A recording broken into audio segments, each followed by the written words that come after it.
The Sports Source is brought to you by Fast Frame. Turn your memorabilia into a work of art.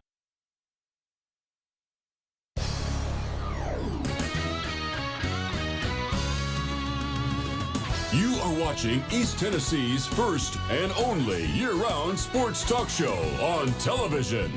This is The Sports Source with your host, John Pennington. Well, talk about your Halloween nightmares. Tennessee went over to South Carolina last night and laid a Godzilla-sized egg, basically putting you 2 games back of Florida. Florida have to lose 2 games for Tennessee to have any shot at the East Championship at this point. 24-21 they lose. Butch Jones now 0-3 against Will Muschamp. Tennessee now 0-5 against Will Muschamp. A lot of people, I think, make him out to be a worse coach than he is. We'll see. I don't think he's great, but I don't think he's the flop people make him out to be. That's no excuse. He shouldn't have won last night. We have a packed show, and I think it's going to be a very informative show, probably a lively show. We've watched us cover, over the last 15 years, we've had a lot of time to cover bad losses. As you know, we usually do it with a little bit of gallows humor, so don't expect us to sit here and have a pity party today. Let's get right into this show. First segment brought to you by Tennova Healthcare. And when it comes to joint pain, so many people feel they have to live with it.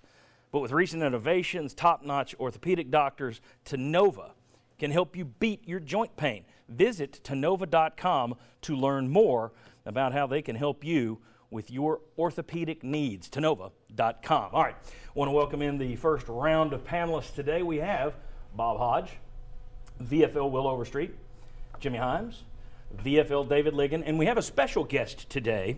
If we got a shot, there he is. He is Tennessee's 2016 expectations.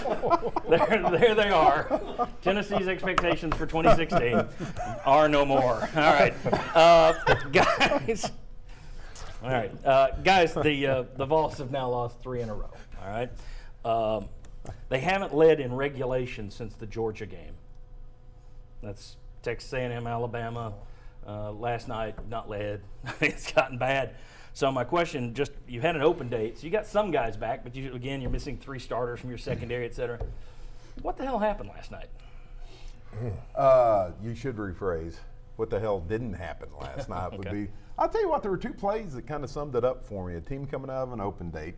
You and I have already talked about them. Your punter lays the ball down inside the 1-yard line. You have a guy come down, knock it into the end zone. Okay, that's just stupid football. Whether it's the right call or the wrong call that they made, you don't need to go down and touch the ball. it. You don't touch it. And then you had a backup running back, your 4th-string running back, which goes to the injury situation, force your quarterback to fumble, knock the ball out of his hands. And I think that tells you everything you need to know. You're not playing smart football, and yes, injuries, you don't want to use them as an excuse, but they've got to the point now where they're killing you. And I think the touchdown they got on the next play or the next play after that, yes, Nigel Warrior, another guy who was in for Evan Berry, that wasn't right after that turnover, but it was in that mix, in that area. You had Warrior misplay a ball that led to a touchdown, who was in there filling in for Berry. You had a 4th-string running back in there. Yeah, there were some injuries that played a role in this thing. Well, let's just also face it, the other part. This team's what they've become this year, what they've shown all year, what we've talked about all year. You come out and you play lethargic. You come out as if you're asleep, and you let the other team hit you in the mouth, and you let them hit you in the mouth for the first 3 quarters, and then you expect to win. Guess what? That can't happen. We said all year, we point out, even though they won, this is a problem, and it is going to show up and bite you, and it did. That is the case. This team has been doing this all year long. You come out of your first opening game and you can't show up for the first half, that's a problem. You come off an off week, what are we expecting? You to show up, be ready to play. You've got everything in front of you. Atlanta's going to be there, and you lay an egg. That's a problem for this team. That's a problem for the attitude of this team. You guys, what happened? Well, I'm like Will. I'm kind of blown away at the lack of focus. You know, you're coming off, a tough loss against the #1 ranked team in the country. You've had a really rough stretch that you've had some success in, but you finally get your off week, and you're going to get some guys healthy, get some rest, get some young guys some work and practice, and you go to an SEC road game and you don't show up. There's no intensity. Now, there were players that were out there playing, guys like Derek Barnett and Juwan Jennings. Yeah, Juwan Jennings and you know, younger guys that are playing because of injuries like, you know, John Kelly.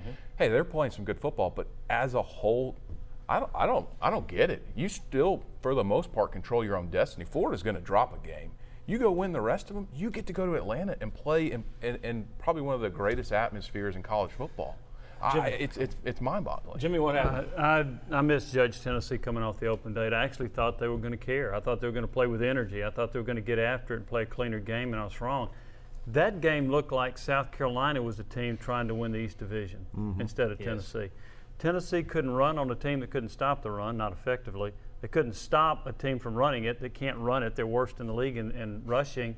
And I'm sitting there thinking, what's going on? The line of scrimmage was stunning to me that Tennessee didn't play better.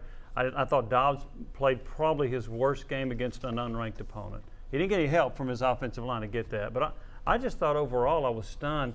And Bob hit it too, that the football IQ from Tennessee last night was below par. There were a lot of plays that weren't very smart. Will touched on something earlier. We caught some grief earlier this year after Appy State, Virginia Tech, Ohio. We had people that tweeted in, you guys treat these victories like losses. Why are you picking on all these things? This is why. These were the things we said. This could offensive line after the Appy State game. We asked, is it too early to be concerned about the strength of this team? You hit on those things, and when you're winning, it sounds like you're just nitpicking. But these problems have lasted an entire season now, and they've come back to bite you. They were so resilient early and overcame so much of it, and were so brilliant at times that you forget part of it.